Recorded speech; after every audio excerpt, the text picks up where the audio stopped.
Taxi ஓட்டுநர் சங்கங்களினுடைய கூட்டமைப்பின் சார்பாக ஏற்கனவே 2021 தமிழகத்தில் ஆட்சி மாற்றம் ஏற்பட்டதிலிருந்தே நாங்கள் அரசுக்கு ஆட்டோ கால் டாக்ஸி மற்றும் ஓட்டுநர்களினுடைய பல்வேறு கோரிக்கைகளை வலியுறுத்தி தொடர்ந்து கோரிக்கைகளை வச்சுக்கிட்டு இருக்கோம். ஆனால் இது வரைக்கும் பார்த்தீங்க அப்படின்னா அரசு அந்த ஒரு கோரிக்கைகளுக்கு இது வரைக்கும் செவிசாய்ச்சதா இல்லை. பல்வேறு போக்குவரத்துறை ஆணையர்கள் இருந்தாங்க, பல்வேறு ஆர்ப்பாட்டங்கள் போராட்டங்களை நடத்தி மனுக்களை கொடுத்திருக்கிறோம். அந்த மனுக்களை கொடுத்தும் கூட பல்வேறு வலிமையான போராட்டங்களை நடத்தி கூட அரசு அன்றைக்கு அந்த போராட்டத்தை எப்படி கலைக்கலாம், இவங்களை எப்படி சமாதானப்படுத்தலாம் அப்படின்ற செயல்பாடுகள்ல தான் இப்போது இருக்கக்கூடிய அரசு செயல்பட்டுக்கிட்டு இருக்கு. உண்மையிலே அதில் எங்களுக்கு மிகப்பெரிய ஒரு மன வருத்தம். ஏன்னா இன்றைக்கு விடியல் ஆட்சி, யாராலும் குறை சொல்ல முடியாத ஆட்சி அப்படின்னு சொல்லி முதல்வர் அவர்களே பேசுறாங்க. இன்றைக்கு ஓட்டுநர் தொழிலாளர்கள் மனக்குமுறல்களோடு பல்வேறு கோரிக்கைகளை வைக்கிறோம். அதுல மிக முக்கியமானதாக பார்த்தீங்க அப்படின்னா மிக முக்கியமாக 12 ஆண்டுகள ஆட்டோமீட்டர் கட்டணத்தை உயர்த்தல. அதனால பல்வேறு பிரச்சனைகளை நாங்கள் சந்திச்சுக்கிட்டு இருக்கோம். வாழ்வாதாரம் பாதிக்குது. பல்வேறு ஆட்டோ ஓட்டுநர்கள் கந்து வட்டியினுடைய கொடுமைகள்ல மாட்டிக்கிட்டு சிக்கிறாங்க. இன்னைக்கு வரைக்கும் பார்த்தீங்கன்னா ஒரு 10 ஆட்டோ நீங்க கை போட்டு டெய்லி தண்டல் வாங்கிருக்கீங்களா, மாச வட்டிக்கு வாங்கிருக்கீங்களான்னா ஆமான்னு சொல்லுவாங்க. 9 பேர் ஆமான்னு சொல்லுவாங்க. கந்து வட்டிக்காரர்கள்ட்ட இன்னைக்கு அதிகமாக கந்து வட்டியில மாட்டிக்கிட்டு இருக்குது இந்த ஆட்டோ கால் டாக்ஸி ஓட்டுநர்கள் தான் மாட்டிக்கிட்டு இருக்கிறாங்க. ஏன்னா சரியான கட்டண நிர்ணயம் இல்லை. நாங்கள் ஏற்கனவே அமைச்சர் அவர்கள்டே சொன்னோம், இது ஆட்டோமீட்டர் கட்டணத்தை நிர்ணயம் பண்றது ஒரு கமிட்டி போட்டாங்க. அந்த கமிட்டியினுடைய அப்போது தலைவராக இருந்த இணை ஆணையர் சிவகுமரன் அவர்கள் இன்னைக்கு கூடுதல் ஆணையராகவே ஆயிட்டாரு. அப்ப அவங்களுக்கு சம்பள உயர்வு, அந்த கூட்டத்தை நடத்த அதிகாரிக்கே சம்பள உயர்வு வருது, ப்ரொமோஷன் வருது, எல்லாமே வருது. ஆனா எங்களுக்கு அந்த விஷயத்தை இன்றைக்கு வரைக்கும் அரசு நிறைவேற்றி கொடுக்கல. இதுல என்ன கொடுமைனா, நீதிமன்றமே இந்த மீட்டர் கட்டணத்தை சரி பண்ணி கொடுங்க, மாற்றி அமைங்க அப்படின்றது நீதிமன்றமே சொல்றாங்க. உயர்நீதிமன்றமே, மாண்புமிகு உயர்நீதிமன்றமே ஒரு 3 முறை சொல்லிடுச்சு. அப்படி சொல்லி ஏன்னா ஒரு விஷயத்துல நீதிமன்றத்துல வழக்கு இருக்கு, இல்ல பிரச்சனைகள் இருக்குன்னு சொல்லலாம், பரவாயில்ல. அதையும் இந்த அரசு என்ன பண்ணல அப்படின்னு பாத்தீங்க அப்படின்னா கண்டுகொள்ளல. ஏன்னா அரசுக்கு நீதிமன்றத்தின் வாயிலாகவும் தடை இல்லை. அது ஒரு மிகப்பெரிய பிரச்சனை. இப்போ கால் டாக்ஸி ஓட்டுநர்களுடைய பல்வேறு பிரச்சனைகள் இருக்கு. அதுல மிக முக்கியமானதாக நாங்க சொல்லிக்கிட்டு இருக்கிறது பாத்தீங்க அப்படின்னா மிக முக்கிய பிரச்சனையாக 30% வரைக்கும் கமிஷன் எடுக்கிறாங்க. இதுல குறிப்பிட்டு இந்த ஓலா ஊபர் நிறுவனங்கள் ரெண்டுமே என்ன பண்றாங்கன்னு பாத்தீங்க அப்படின்னா கமிஷன் எடுக்கிறது மட்டும் இல்லாம ஒரு 5% ஜிஎஸ்டின்ற பேர்ல எடுத்து அதை அரசாங்கத்துக்கு அவங்க ஒழுங்கா கட்டுறதும் கிடையாது. அதுல பல்வேறு குளறுபடிகள் நடக்குது. இதே இது பாத்தீங்க அப்படின்னா ரேபிட்டோ, நம்ம யாத்ரி, டாக்ஸினா இந்த நிறுவனங்கள்லாம் பாத்தீங்கன்னா சாஸ் மாடல் அப்படின்ற முறையில எங்கள்கிட்ட ஒரு நாளைக்கு வண்டி ஓட்டணும் அப்படின்னா ஒரு 45 ரூபா, 25 ரூபா அல்லது ஒரு 75 ரூபா, நிறுவனங்களுக்கு ஏற்ற மாதிரி சின்ன வேறுபாடு. அப்போ வாடிக்கையாளர்கிட்ட நாங்கள் என்ன பணம் வாங்குறோமோ, இப்போ நீங்கள் வாடிக்கையாளர்களாக வரும்போது அந்த பணம் நேரடியாக எங்கள் பாக்கெட்டுக்கு வருது. இதை பார்த்தீங்க அப்படின்னா குறிப்பிட்டு இதே போன்ற நம்ம ரேபிட்டோலையும் சரி, நம்ம யாத்திரையிலும் சரி, டாக்ஸினாலும் சரி, வாடிக்கையாளர்கிட்ட போகிறோம் அப்படின்னா ஆன்லைன் பேமெண்ட் வந்தால் கூட எங்களோட கியூஆர் கோடு தான் ஆட்டோமேட்டிக்காக ஜென்ரேட் ஆகும். இப்போ நீங்கள் வர்றீங்க அப்படின்னா ஆன்லைன் பேமெண்ட் நாங்கள் அக்செப்ட் பண்ணுறோம். அந்த ட்ரிப் முடிச்சோடனே எங்களுடைய கியூஆர் கோடு எங்கள் வங்கிக்கு வரக்கூடிய பணத்துக்கு தான் ஆகும். இதே ஓலா ஊபர் என்ன பண்ணுறாங்கன்னா அவங்களுடைய வங்கி கணக்கில் வாங்கி அதை என்ன நீங்கள் கொடுத்தீங்கன்னு தெரியாது, எங்களுக்கு என்ன வரும் அப்படின்றது கரெக்டாக சொல்ல மாட்டாங்க. மறைமுகமாக அதில் மிகப்பெரிய அளவில் என்ன பண்ணுறாங்கன்னா திருட்டுத்தனம் பண்ணுறாங்க. ஆன்லைன் பேமெண்ட்டை நிறைய டிரைவர், நீங்களும் எக்ஸ்பீரியன்ஸ் உங்களுக்கு இருக்கும் பத்திரிகையாளர்களுக்கு, ஆன்லைன் பேமெண்ட்னாலே டிரைவர்ஸ் எடுக்காமல் இருக்கிறதுக்கு மிகப்பெரிய காரணம் இதுதான். இத்தகைய சூழ்நிலைகள்ல கால் டாக்ஸி ஓட்டுநர்கள் அந்த மிக முக்கியமான ஒரு கோரிக்கை அரசு எல்லாரையும் இந்த கால் டாக்ஸி நிறுவனங்கள் அக்ரிகேட்டர் சட்டத்தின்படி எல்லாரையும் அழைத்து பேசி, குறிப்பா இந்த ஓலா ஊபர் ரேபிட்டோ எல்லா நிறுவனங்களையும் அழைத்து பேசி, நம்ம யாத்திரை உட்பட எல்லாம் ஆப் பேஸ்ட் இருக்கக்கூடிய நிறுவனங்களை அழைத்து பேசி ஒரே மாதிரி இந்த சாஸ் மாடல் ஓட்டுநர்கள்ட்ட இன்னைக்கு பேராதரவில் இருக்கக்கூடிய இந்த முறையை கொண்டு வரணும். இப்ப ஆட்டோக்கே பாத்தீங்கன்னா ஓலாலையும் ஊபர்லையும் 5% டாக்ஸ் எடுக்கிறது கிடையாது, அவங்களுக்கு 25 ரூபா தான் வாங்குறாங்க சாஸ் மாடல்ல. அப்ப கால் டாக்ஸி ஓட்டுநர்கள்ட்ட மட்டும் நீங்க ஏன் 25ல இருந்து 30% கமிஷன் எடுக்கிறீங்க, கூடுதலா என்ன பண்றீங்க ஒரு 5% டாக்ஸ் எடுக்கிறீங்க. இந்த வேறுபாடு அந்த நிறுவனங்களே பண்றாங்க, அந்த ஓலா ஊபர் நிறுவனங்களே பண்றாங்க. இந்த விஷயத்தையும் சரி பண்ணணும். இதனால ஓட்டுநர் தொழிலாளர்கள் மிகப்பெரிய அளவுல பாதிக்கப்படுறாங்க. போர்ட்டர் நிறுவனம் இன்னைக்கு போக்குவரத்து துறையில என்ன புகார்களை அளித்தாலும் எடுக்கிறது இல்ல. கர்நாடகா மாநில பதிவெண்களை கொண்ட சரக்கு வாகனங்களை வச்சு இங்க ரன் பண்றாங்க. ஓவர்லோடு ஏற்ற சொல்லி போர்ட்டர் நிறுவனம் கட்டாயப்படுத்துது. இதெல்லாம் புகார் கொடுக்குறோம். அந்த வண்டிகளை பிடிச்சி ஃபைன் போடக்கூடிய போக்குவரத்து துறை கார்பரேட் நிறுவனங்கள் என்ன செஞ்சாலும் சரி அதை கண்டுக்கிறதே இல்லை. இது குறித்த புகார் கொடுத்துருக்கோம். அதை பத்தி எந்த விஷயங்களையும் நடவடிக்கை எடுப்பதில்லை. அதே போல பல்வேறு இடங்கள்ல ஆட்டோ கால் டாக்ஸிகளுக்கு, ஆட்டோன்றது ஒரு அவசரத்துக்கு கிட்டத்தட்ட ஒரு ஆம்புலன்ஸ் என்ற அளவுக்கு பொதுமக்கள் பயன்படுத்தக்கூடிய ஒரு வாகனம் ஆட்டோ. இன்னைக்கு 108 போய்கிட்டு இருக்கு. பல ஆண்டுகளுக்கு முன்பே பிரசவத்திற்கு இலவசம் அப்படின்னு ஆட்டோக்களுக்கு பின்னாடி எழுதியவர்கள் இந்த ஆட்டோ தொழிலாளர்கள். எத்தனையோ இந்த கொரோனா போன்ற பேரிடர் காலங்களில் கூட மக்களுக்காக நாங்கள் அந்த பணிகளை செஞ்சிருக்கிறோம்.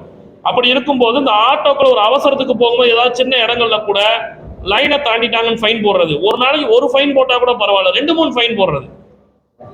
அவங்க வண்டியை போயிட்டே இருக்கும்போது நோட் பண்ணிடுறாங்க, டிராபிக் போலீஸ் என்ன பண்றாங்கன்னா ஃபைன் போட்டு விட்டுறாங்க. அதுக்கு சில நேரங்கள்ல உரிய ஆதாரங்களும் கொடுக்கறது இல்லை, வண்டியை நோட் பண்ணி போட்டு விட்டு போயிடுது. எங்கேயாவது ஒரு தெரு முனையில வண்டி நிற்கும், அவங்க வீடே அங்கதான் இருக்கும், உள்ள நிப்பாட்டிருப்பாங்க, அதை போட்டோ எடுத்துட்டு போயிட்டு 4 நாள் கழிச்சு இந்த இடத்துல வண்டி நின்றுச்சுன்னு ஃபைன், நோ பார்க்கிங் ஃபைன். ஆதாரங்கள் இல்லாமல் விதிக்கப்படக்கூடிய இந்த ஆன்லைன் அபராதங்கள் கைவிடணும். இதுல ஒவ்வொரு மிகப்பெரிய சிக்கல் என்னன்னா, இன்னைக்கு ஆட்டோ கால் டாக்ஸி தொழிலாளர்கள் சாதாரணவர்கள், படிக்காதவங்க. பலர் நீங்க ஒரு ஸ்லிப் என்ன பண்றீங்கன்னா வேகன்ல அப்டேட் பண்ணிடுறீங்க, அதை எங்களால யாருக்கிட்ட திருப்பி முறையிடணும், இது தப்பா ஃபைன் போட்டிருக்காங்க அப்படின்றத யாருக்கிட்ட முறையிடணும்ன்றதே கிளாரிட்டியே இல்லை. நீங்க மின்னஞ்சல் அனுப்புங்கன்றாங்க. ஒரு ஆட்டோ தொழிலாளி, சாதாரண ஆட்டோ தொழிலாளி எப்படி மின்னஞ்சல் அனுப்புவாங்க? இந்த முகவரிக்கு, இந்த ஆணையருக்கு, இந்த குறிப்பிட்டு இந்த மாதிரி விஷயங்களை கடிதம் எழுதுங்கன்னு சொன்னா கூட பரவாயில்ல, ஒரு கடிதம் எழுதி பண்ண முடியும். அந்த மாதிரி இந்த ஆன்லைன் அபராதம் விதிச்சுட்டா தலையெழுத்து கட்டியே ஆகணுன்ற சூழ்நிலை இருக்கு. அதுல உண்மை நியாயம் இருந்தா கூட ஒரு 500 ரூபா 1000 ரூபாய் ஃபைன் போட்டுறாங்க, ஒரு நாள் வாழ்வாதாரம் அழிஞ்சிருது. அதை கேட்க அலையணும்னா கூட நாங்க 4 நாள் 5 நாள் அலைய வேண்டியது இருக்கு இந்த ஆன்லைன் அபராதத்துக்கு. போக்குவரத்து துறையில கேட்டா எங்களுக்கு தெரியாதுன்றாங்க, டிராபிக்ல கேட்டா எங்க போட்டாச்சுங்க இந்த ஒரு தடவை கட்டுங்கன்றாங்க. பல அதிகாரிகள் இப்படியே பண்றாங்க. சில இடங்கள்ல தப்பு இருக்குன்னா நான் வேணா கட்டிடுறேன் அந்த ஃபைனல் சொல்றாங்களே தவிர, ஒரு தவறு நடந்திருக்குன்னா அதை திருத்துவதற்கான வழிகள் இல்லாம தான் இந்த சூழ்நிலைகள் இருந்துகிட்டு இருக்கு. அதையும் சரி பண்ணணும். அதே போல பாத்தீங்க அப்படின்னா இந்த ஆட்டோ கால் டாக்ஸி செயலிகளை நம்ம ரொம்ப நாளா சொல்லிக்கிட்டு இருக்கிறோம், அரசு துவங்கணும்னு. போக்குவரத்து துறை அமைச்சர் இறுதியாக நடைபெற்ற இந்த பேச்சுவார்த்தையில, தொழிற்சங்கங்களோடு நடைபெற்ற பேச்சுவார்த்தையில போக்குவரத்து துறை ஆணையரகத்தில் அறிவிச்சிருந்தாங்க, அரசு கும்டாவின் சார்பில் ஒரு மிகப்பெரிய அளவுல முயற்சிகளை எடுத்து அந்த ஆட்டோ கால் டாக்ஸிகளுக்கான செயலியை உருவாக்கி அந்த பணிகள் எல்லாமே முடிஞ்சிருச்சு. தமிழ்நாடு அரசு இப்ப வரைக்கும் அந்த பணி எதுக்கு பெண்டிங்ல இருக்குன்னா வேற எதுவுமே கிடையாது. ஆட்டோ மீட்டர் கட்டணம் நிர்ணயம் செய்யாம அந்த செயலியை துவங்குனா பல்வேறு பிரச்சனைகள் வரும் அப்படின்னு சொல்லி ஒரு செயலியை, வேலைகளை எல்லாத்தையும் முடிச்சு சிறப்பாக கொண்டு வந்து அந்த செயலி இந்த ஆட்டோ மீட்டர் கட்டணம் நிர்ணயம் செய்யாதனால பெண்டிங்ல இருக்கு. இந்த ஆட்டோ மீட்டர் கட்டணத்தை நிர்ணயம் பண்ணிட்டா உடனே நாங்க அதை லைவ் பண்ணிடுவோம் அப்படின்ற அளவுக்கு கும்பிட்டாங்க. அப்ப போக்குவரத்துறை அமைச்சர், அதை நாங்க சொல்லல, போக்குவரத்துறை அமைச்சரே கும்டாவோட அந்த பணிகள் இறுதி கட்டத்தில் இருக்குன்ட்டாங்க. இந்த ஆட்டோ மீட்டர் கட்டணம்ன்றது எவ்வளவு பிரச்சனைகளுக்கு மிக முக்கியமானதாக இருக்கு அப்படின்றத நம்ம புரிஞ்சுக்கணும். அதே போல இன்றைக்கு பாத்தீங்கன்னா பல்வேறு ஆர்டிஓ அலுவலகங்கள்ல பாத்தீங்கன்னா லஞ்ச ஊழல் பல்வேறு வகையில தலைவிரித்தாடுது. இது எல்லாத்துக்கும் மூளையா செயல்படக்கூடியது நம்ம போக்குவரத்துறை ஆணையரகத்தில் இருக்கக்கூடிய ரூல்ஸ் ஜேடிசியா இருக்கக்கூடிய சுரேஷ்குமார் அவர்கள் தான் பல்வேறு விஷயங்களுக்கு காரணமாக இருக்கிறாரு அப்படின்றது, மூளையாக இருக்கிறாரு அப்படின்றது குறிப்பிடப்படுது. எனவே அவர் மீது தமிழக அரசு உரிய நடவடிக்கை எடுக்கணும். பல்வேறு விஷயங்கள்ல அவருடைய பெயர் தான் பலர் பயன்படுத்துறாங்க, அவர் தான் காரணமா இருக்காரு அப்படின்ற மாதிரி தெரிய வருது. எனவே அவரை அந்த தலைமையிடத்துல பணியில வச்சுக்கிட்டு செயல்படுவது, அவர் மீது ஏற்கனவே சில குற்றச்சாட்டுகள் இருக்கு.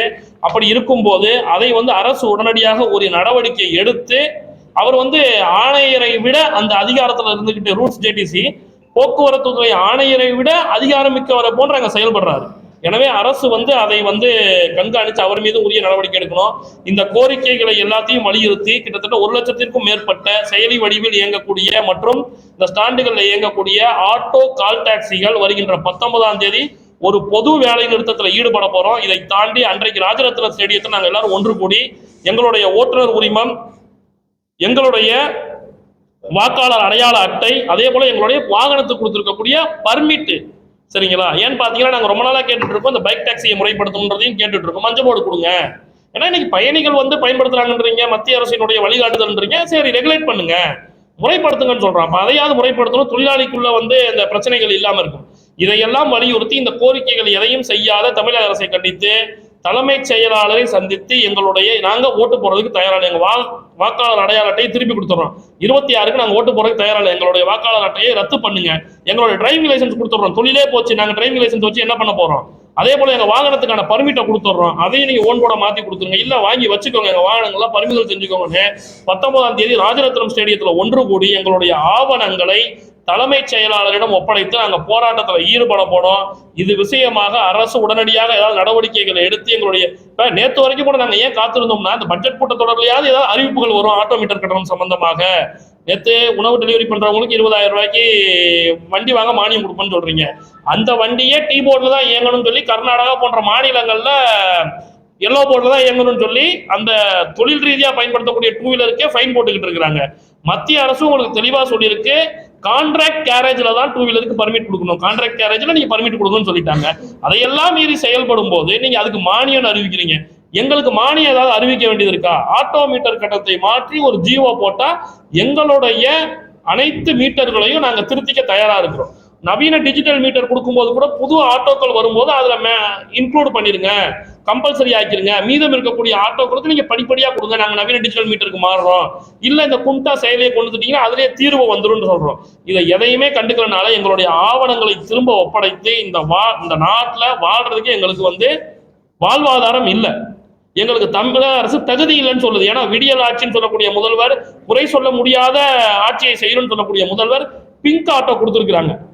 பெண் ஓட்டுநர்கள் இன்னைக்கு சென்னையில் ஆயிரக்கணக்கான ஓட்டுநர் இருக்காங்க. கொடுத்து நான் ஒரு வாரத்துக்கு மேல ஆயிடுச்சா எங்கேயாவது பிங்க் ஆட்டோ ஓடுறது நீங்க பாத்தீங்களா? அது கொடுத்ததுல மிகப்பெரிய ஊழல். 5,000 10,000 கட்சிக்காரங்க வாங்கிட்டு போற வர பெண்கள்ட்ட எல்லாம் கூப்பிட்டு என்ன பண்ணிட்டாங்கன்னா, ஏதாவது அவங்களுக்கு யாராவது லைசன்ஸ் வச்சிருப்பாங்க கொடுத்துருப்பாங்க, இல்லைன்னா ஏற்கனவே ஆட்டோ வச்சிருப்பாங்க, அவங்க எல்லாம் கூப்பிட்டு கொடுத்து விட்டாங்க. இன்னைக்கு ஒரு ஆட்டோ கூட ஓடல, கண்ணுக்கே தெரியல பிங்க் ஆட்டோ ஓடுறது. யாராவது பாக்குறீங்களா? கண்டிப்பா இல்ல. அதுல சரி கொடுத்தீங்க, ரைட்டு, பிங்க் ஆட்டோ கொடுத்தீங்க, அந்த விமர்சனம் கூட இருக்கட்டும். என்ன கட்டணம் வசூல் பண்ணணும் அதையாவது சொன்னீங்களா? இப்ப பெண் ஓட்டுநர்கள் இருக்கிறாங்க ஆயிரக்கணக்கான, எங்க சங்கத்துல இருக்காங்க, எங்க தோழமை சங்கம் எல்லாத்துலயுமே இருக்கு. ஆயிரக்கணக்கான ஓட்டுநர்கள் இன்னைக்கு இங்க இருக்கிறாங்க, பெண் ஓட்டுநர்கள். அவங்க முதல்வர்கிட்ட கேட்கிறாங்க, கட்டணத்தை நிர்ணயம் பண்ணி கொடுங்க, பெண் பயணிகள் பாதுகாப்பு உறுதி செய்றீங்கல்ல, அப்ப பெண் ஓட்டுநர்களுடைய வாழ்வாதாரத்தை யார் உறுதி செய்வோம்? உங்களுக்கு எலெக்ஷனுக்கு மைக் செட்டை கட்டி ஊர் ஊரா சுத்துறதுக்கு பிரச்சாரம் பண்றதுக்கு எல்லாத்துக்கும் நாங்க வேணும். ஆனா எங்களுடைய வாழ்வாதாரத்தை இந்த தமிழக அரசு முறைப்படுத்தி தருவதாக இல்லை. எங்களுடைய ஆவணங்களை ஒப்படைத்து ஒரு மாபெரும் போராட்டத்தில் ஈடுபட நாங்க காத்திருக்கோம். இதனால அன்றைய தினம் பொதுமக்களுக்கு ஏற்படக்கூடிய சிரமத்திற்கு எங்களுடைய கூட்டமைப்பின் சார்பாக வருத்தங்களை தெரியப்படுத்துகிறோம்.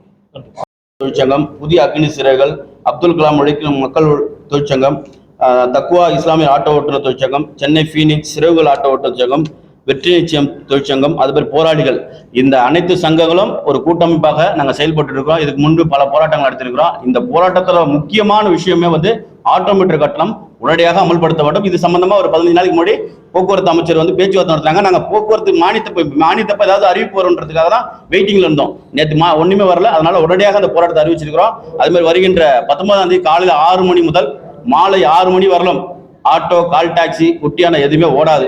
அதுக்கு பொதுமக்கள் வருத்தப்படுறோம். ஏன்னா நாங்கள் பல முறை போராட்டி பார்த்துட்டோம். பல வழக்குகளை நாங்கள் ஏற்றிருக்கிறோம்.